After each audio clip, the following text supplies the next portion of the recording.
Hello, this is State Representative Rob Martwick, and I'm coming to you from our state capital in Springfield, Illinois, with a weekly update on what went on in Springfield for the week of April 7th. This week was our committee deadline where we have to move bills out of committee, so there was a lot of work on substantive bills, and I'm looking forward to telling you about those. However, I'm disappointed to report that there has not been much movement on the budget.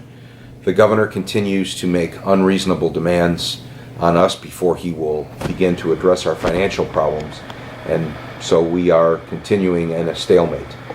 In the meantime, I have been hard at work at my own plan that would help I believe would help put Illinois back on firm financial footing in the future and put us on a path towards fiscal responsibility.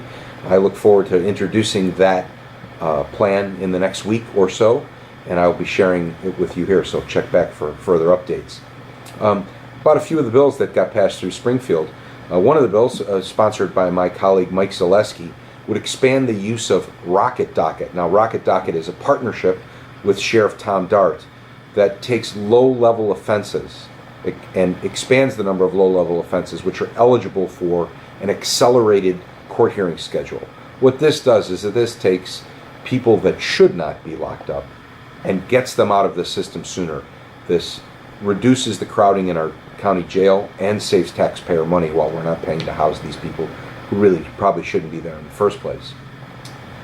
There was another interesting bill that was passed out of committee and will go to the floor that raises government accountability by allowing current elected officials to access minutes of closed meetings from prior elected officials. This is just a good measure that allows us to make sure we know what was going on in the past and hopefully fix any flaws that we have going forward. I myself have a number of bills that I'm running. One of the bills that I had today, I passed out of committee this week that was really a good bill. It's House Bill 4633, which is called the Unclaimed Life Insurance Benefits Act. I'm doing this in partnership with our state treasurer, Mike Frericks, and what this bill does is it creates a requirement that life insurance companies proactively check their list of policyholders against a list that's published by the Social Security Administration every year called the Death Master File. This way they can determine whether or not their policyholders have deceased, and if so, they can proactively then pay the benefits to the intended beneficiaries. Believe it or not, in this state, there is no requirement that insurance companies look to see if their policyholders have become deceased, and there are many insurance companies in our state which actually use that as a business practice, holding on to that money and not paying it out to the people it belongs to. So that bill passed out of committee, and I look forward to a floor vote in the next couple of weeks. I think this will be a good measure. Of course, my House Bill 577, which creates an elected representative school board for the Chicago Public Schools, passed the House overwhelmingly last time we were here.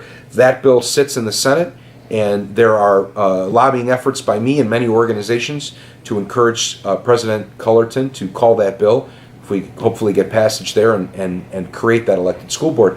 I also have a follow-up bill, a companion bill, which is House Bill 4312.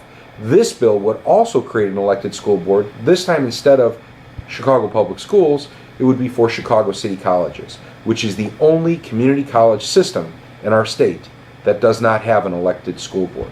So again, there have been many changes at city colleges, and as a believer in democracy, I think that our citizens, our residents, our parents, our students should be able to weigh in on both the matters of Chicago Public Schools and the city colleges, and these boards would give them elected accountability over those forms of government. So that's what happened this week on April 7th. Check back again for further updates. We'll be back here next week, moving bills, creating new laws. I'll keep you informed of all the good stuff going on, as well as progress so that we make on the budget. Have a great day.